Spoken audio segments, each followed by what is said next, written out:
400장 찬송하십시다. 찬송가 400장.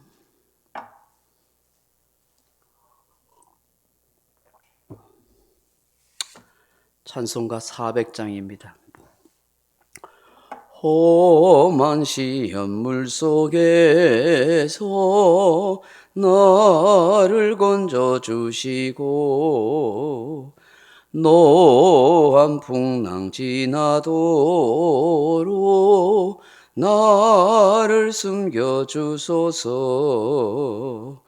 주여 나를 돌보시사 고이 품어주시고 험한 풍파 지나도록 나를 숨겨주소서. 권세 능력 무한하사 모든 시험 이기고 풍랑까지 다스리는 주님 앞에 비오니 주여 나를 돌보시사 고이 품어주시고 험한 풍파 지나도록 나를 숨겨주소서. 죄악길에 빠진 이모 캄캄한 데 헤매며 부르짖는 나의 애워 들으소서 내 주여. 주여 나를 돌보시사 고이 품어주시고 험한 풍파 지나도록 나를 숨겨주소서. 아멘. 하나님 말씀은 요한복음 18장 25절로 27절 말씀 같이 읽겠습니다. 요한복음 18장 25절로 27절 말씀 같이 읽겠습니다. 시몬 베드로가 서서 불을 쬐더니 사람들이 묻되 너도 그 제자 중 하나가 아니냐? 베드로가 부인하여 이르되 나는 아니라 하니 대제사장의 종 하나는 베드로에게 길을 잘린 사람의 친척이라 이르되 내가 그 사람과 함께 동산에 있는 것을 내가 보지 아니하였느냐? 이에 베드로가 또 부인하니 곧 닭이 울더라. 아멘. 사랑하는 성도 여러분, 어느 누구 하나 할 것 없이 자기의 인생이나 신앙에 대하여 호응장담할 수 있는 사람은 아무도 없습니다. 왜냐하면 우리는 연약하기 때문입니다. 우리의 감정도 마음도 의지도 내 마음대로 통제가 잘 안 되기 때문입니다. 마귀의 관계 역사 앞에 쉽게 무너질 수 있고 유혹에 잘 빠지는 것이 우리 인간의 모습입니다. 우리의 성향이나 재성이 그렇게 유혹의 시험에 잘 넘어지고 있습니다. 그러므로 우리가 이러한 모든 것을 이기기 위해서는 첫째로 하나님의 은혜가 늘 있어야 한다 하는 것입니다. 하나님의 은혜가 나를 붙들어주고 나를 지켜주지 않으면 별 수 없는 인생입니다. 쉽게 넘어지고 유혹에 빠지고 오늘 이 베드로처럼 예수님을 부인하고 그렇게 배신할 수 있는 인생이라는 것입니다. 누구 하나 이 베드로를 손가락질하거나 욕할 수 있겠습니까? 비난할 수 있겠습니까? 아니에요. 그런 위험한 상황이 닥치고 목숨이 경각간에 걸리고 어려운 일 당하면 사람이 쉽게 넘어져요. 이런 어려운 일 당하여 그래도 그렇지 어떻게 예수님을 저주하고 맹세하면서 그렇게 예수님 부인할 수 있어? 나는 목에 칼이 들어도 절대로 안 그래. 그런 믿음을 가지면 대단하죠. 그런데 사람이요 그런 상황이 되면요, 그런 일을 할 수 있더라는 거예요. 여러분, 일제시대 때 얼마나 우리의 신앙이 대단했어요. 우리의 선조들의 신앙이 대단했어요. 그런데요, 기독교 역사에 보면, 우리 한국 기독교 역사를 보면요, 일제시대에 수많은 사람들이 예수님을 부인하고 배도하는 일이 있었다는 거예요. 부끄럽게도 그 일에 앞장선 사람들이 목사들이 많았다는 거예요. 그래서 일본의 신을 섬기고 그 한국 칠리펀 전통이라는 제가 배웠던 역사신학자 교수님이 쓴 책이 있는데요. 그 책에 보면요, 일본의 그 신동가요, 동방요배 해가지고 일본 왕을 섬기고 일본 신을 섬기는 일에 일본 그 사람들의 옷을 입고요, 수많은 목사들이 거기다가 비는 그런 일이 있어요. 그래서 신사참배를 하고 그렇게 했잖아요. 그게 목사 장로들이 모여서 그 총회를 하는데 그 가게를 한 거예요. 가장 신앙이 좋아야 할 교회를 대표하는 목사 장로들이 모여가지고 그 일을 한 거예요. 그걸 반대하던 주기철 목사님이나 이런 분들이 몇 분이 순교하고, 그 신사참배를 반대해서 옥에 갇혔던 그 성도들이 나와서 세운 교단이 우리 바로 고신이에요. 우리 교단이 참 뼈대 있는 교단이야. 신앙의 순수와 신앙의 전통을 지키기 위해서 목숨을 걸었던 그 감옥 간 성도들이 나와서 세운 교단이 바로 우리 고신교단이에요. 해방이 조금만 늦었으면 그분들도 다 죽었을 거예요.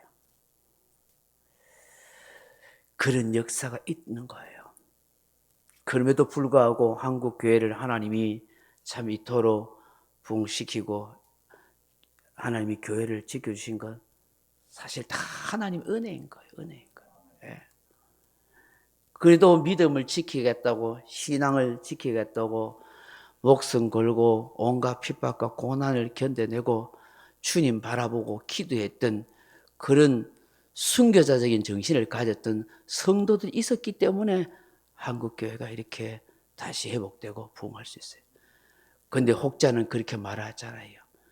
일제시대 때 그렇게 우상 숭배한 거, 그렇게 일본 신을 섬긴 그 징계가 6.25 전쟁이 일어나겠다고 그런 얘기 하잖아요. 그래서 완전히 공사가 될 건데, 저 부산에서 수많은 목사들과 성도들이 회개 기도하고 막 금식 기도하고 눈물로 기도해서 유엔군이 참전해가지고 그래도 다시 전쟁을 이겨가는 그런 일이 있다고 그렇게 말하잖아요. 이처럼 여러분, 하나님의 은혜가 있어야 돼요. 별 수 없는 연약한 인생이다. 그런데 사랑하는 성도 여러분, 하나님의 은혜는 어느 때 임하나요? 겸손할 때 임하는, 겸손할 때. 베드로전서 5장 3절에 보면은 하나님은 교만한 자를 대적하시되 겸손한 자에게 은혜를 주시느니라 그렇게 말씀합니다. 내가 할 수 있다, 내가 잘한다, 걱정하지 마세요. 그렇게 큰 소리 치던 베드로를 보십시오. 결국 예수님 말씀한 대로 3번씩이나 부인합니다. 그것도 여자 앞에, 그것도 종들 앞에서 그렇게 모른다고 맹세까지 하면서 저주하잖아요. 마가복음 17장, 14장 71절에 보면 베드로가 저주하며 맹세하되 나는 너희가 말하는 이 사람을 알지 못하노라. 닭이 곧 2번째 울더라 그렇게 하잖아요. 사람이 얼마나 형편없는 존재인지, 얼마나 치졸해질 수 있는 인생인지를 알게 되는 거예요. 이건 베드로만이 아닌 거예요. 코너에 몰리면 자기 목숨이 이태우려면 그렇게 변명하고 도망하고 거짓말하고 배신하는 것이 인간이라는 것입니다. 그래서 우리가 하나님의 은혜가 필요하고 그 은혜를 구하기 위해서 겸손하게 주님 앞에 머리를 조아리고 무릎을 꿇고 주의 긍휼을 구하는 거예요. 그래야 신앙의 사람이 되고 영적인 사람이 되고 하나님이 기뻐하시는 그런 복된 인생이 될 줄로 믿습니다. 할렐루야. 두 번째, 여러분, 이렇게 베드로처럼 배신하지 않고 시험에 넘어지지 않고 실족하지 않기 위해서는 어떻게 해야 될까요? 시험에 들지 않도록 깨어 기도해야 된다는 거예요. 예수님이 이미 말씀하셨잖아요.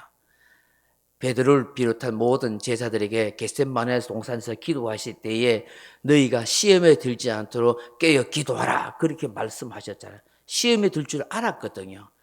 그런데 제자들은 육신의 피곤함 때문에 다 뻗어 자버리잖아요.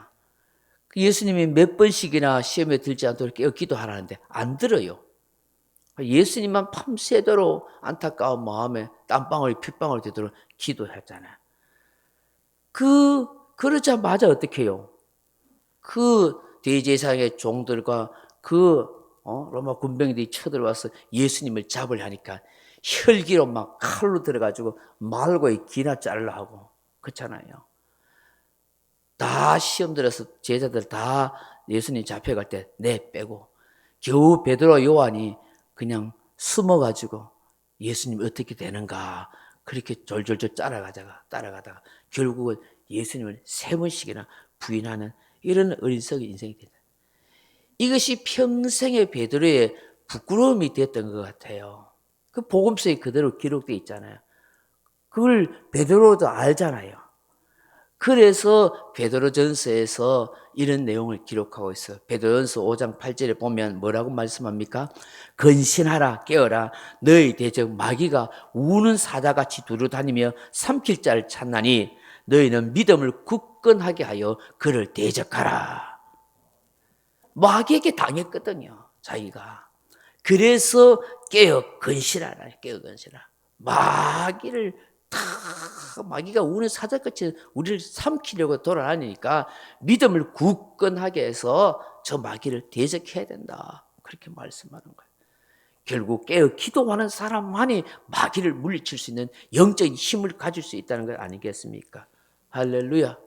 깨어 기도하는 사람은 승리하고 기도하지 않으면 실패하는 거예요. 이 시대 지금 마찬가지 얼마나 여러분 영적으로 위험한 시대인지 몰라요. 사람들이 너무 모른다니까요. 예. 얼마나 영적으로 지금 혼미한 시대예요. 혼미한 시대.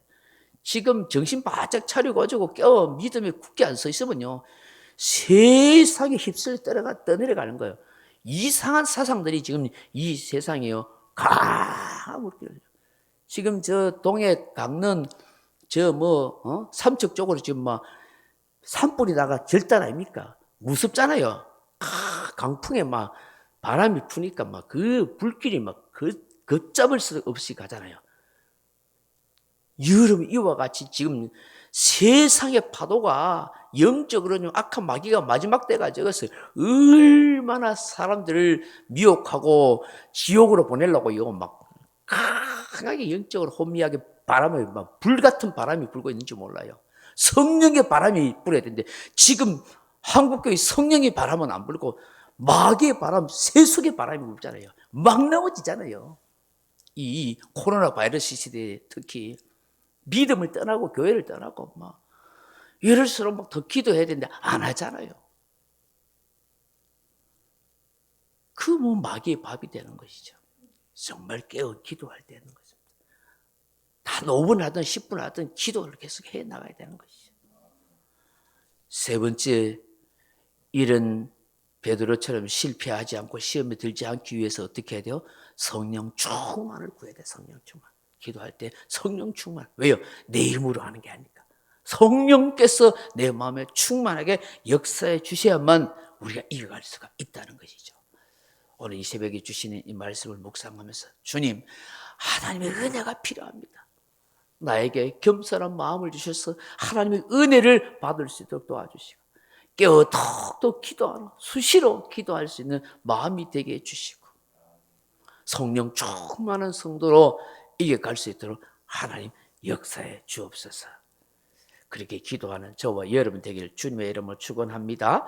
명령과 선포합니다. 1. 나는 주님의 은혜로 모든 일에 날마다 점점 더 좋아지고 있다.